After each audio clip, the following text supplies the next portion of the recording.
Now, Jack, we've talked before about your home studio and the really cool and unique setup that you have at home. Tell us about the home studio. I've seen some video of it on social, but talk about your home studio and the advantages recording music for you and other people has in your home studio rather than a big, more elaborate facility. I like the idea of making records where people hear them. So no one ever hears music in big studio, like ever. So I had an experience once, told this story before, but it's perfect to explain it. So I was in a really big studio. You know, big studios have like, $100,000 speakers. Like no one has $100,000 speakers. And I was recording these 808s, and the engineer was measuring frequencies, and he said to me that the low frequency I was recording at that time was lower than any commercial headphone can pick up. So I was recording something that no human would ever hear, unless you have $100,000 speakers. And I just had this like moment where I was like, oh, this is so stupid. So I wanted to go home.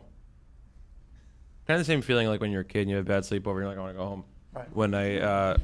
When the engineer told me that, I was like, oh, I want to go home. And it takes a while to not think that you're constantly fucking things up and think that there's a better way to do things. Because I had made the first Bleachers album at home, and then I'd start to do things. But then if I worked with other people, I'd think, oh, I have to do this more professional, or then whatever it was. So finally I just got over it and said, fuck it, and built a studio in my house. And really haven't left much since. But that's also, it's no different than like going to a hotel where like you can sort of be whoever you want. The new space doesn't know you. If you're home, the space knows you, and every like trinket and shit like that is real filled with memories and heaviness. So it's good to write in those environments. And it allows you to capture imperfections too. Tons. I mean, it allows you to fuck around in a different way. You can't. And sometimes I go to the studio, there's still like, I don't think it's all bad to like spend money and have that fear. Like knowing that money's burning, like there's an energy to that too. So every once in a while, like, I'll like towards the end of a project, go to the studio and get that feeling of like, we're burning through money here, so I should, move. Right. Because you lose that at home too. And what about your neighbors? Are they cool with all the noise you're making? Well, they suck.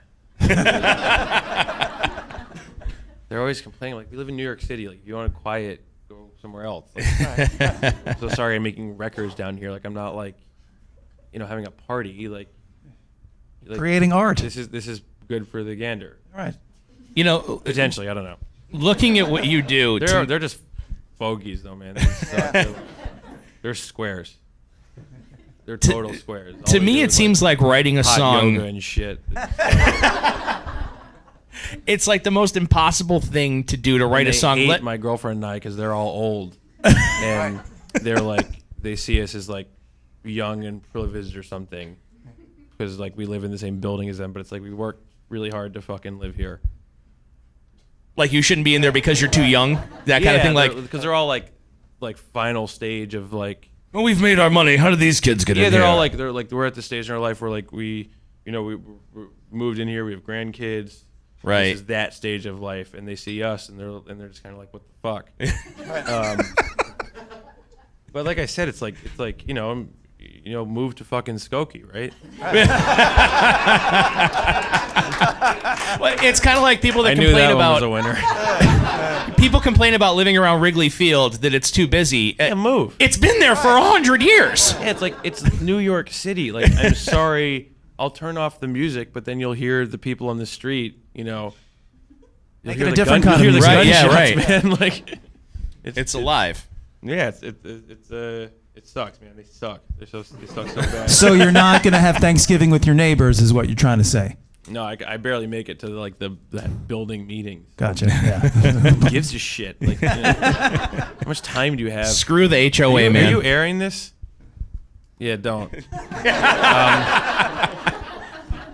Jack Antonoff of Board President.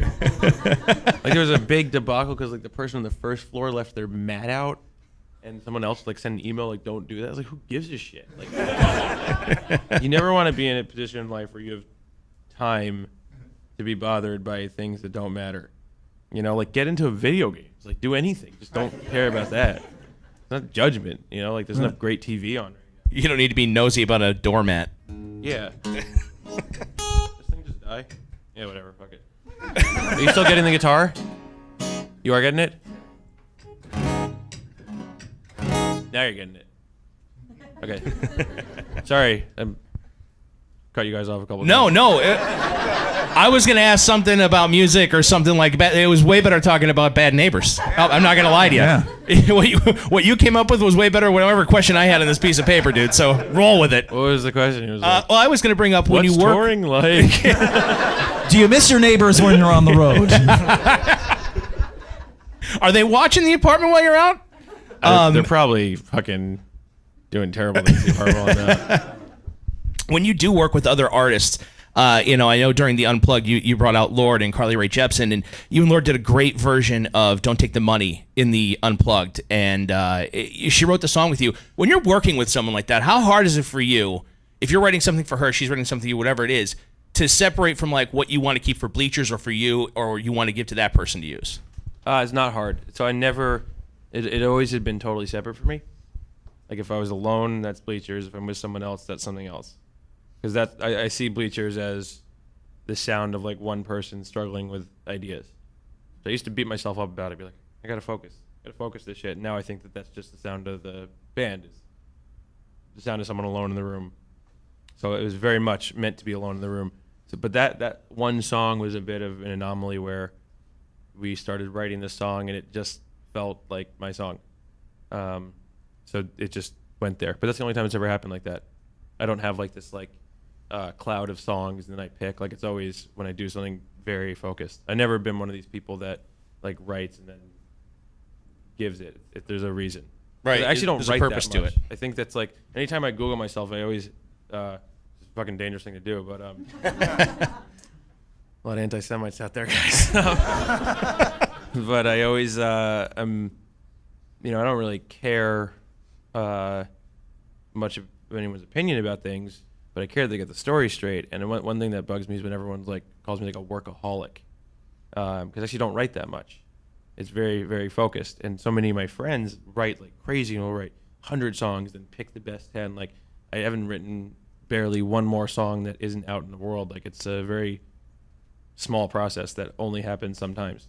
And that doesn't make it better or worse. It's just one thing that I think just bugs me for some reason. Everyone's like, you write so much. I'm like, I actually don't. I don't know Right, why. just enough. Yeah, I just think that the processes should be documented well. However people take it is fine, but you should know the process.